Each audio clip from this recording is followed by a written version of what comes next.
This week I focused on completely redesigning the HUD for SCØUR.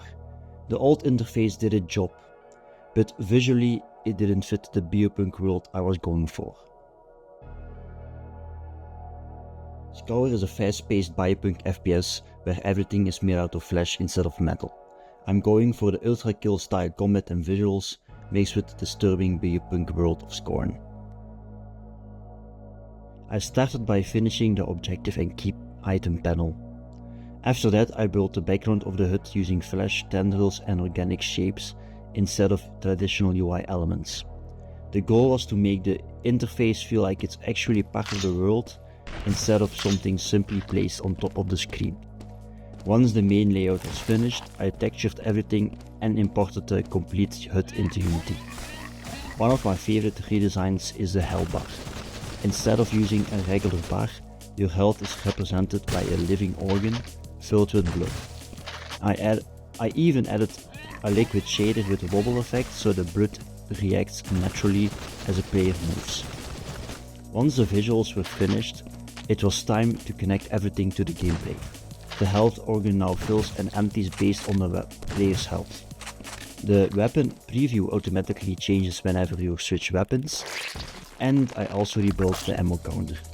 Different weapons now display their ammo in different ways. For example, fuel weapons use green progress bars, overheating weapons smoothly transitions from green to red, and weapons with physical ammunition display actual ammo icons instead. The objective and key panel have the system in place for future chapters. Finally, I focused on adding small details that made the HUD feel more alive. The background now subtly breathes and moves instead of staying completely static. The health organ shakes whenever the player takes damage, and I also added proper ammo icons for weapons like the pistol and shotgun, along with a key icon that automatically appears when the player picks it up. On top of that, I fixed rendering artifacts that were causing blue borders around some of the render textures. They're small changes, but together they make the HUD feel more polished. If you'd like to try SCØUR for yourself, there's now a free playtest demo available on itch.io.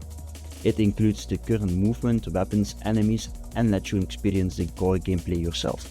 Keep in mind it's still an early prototype, so things will continue to change as development progresses. If you do give it a try, I'd love to hear your feedback, so feel free to join the Discord. Link is in the description. This week wasn't about adding huge gameplay features. Instead, I wanted to make the game feel more immersive by replacing the placeholder interface with something that actually belongs in the world of SCØUR. I'm really happy with the direction it's heading, although there's still plenty left to improve. Next up, expanding the first chapter, adding alternate fire modes to weapons, continuing to polish combat, and building more enemy encounters. As always, if you got ideas, feedback or things you want to see in SCØUR, drop them below or join the Discord for a few daily updates. You can also follow me on Instagram, and I see you guys next time.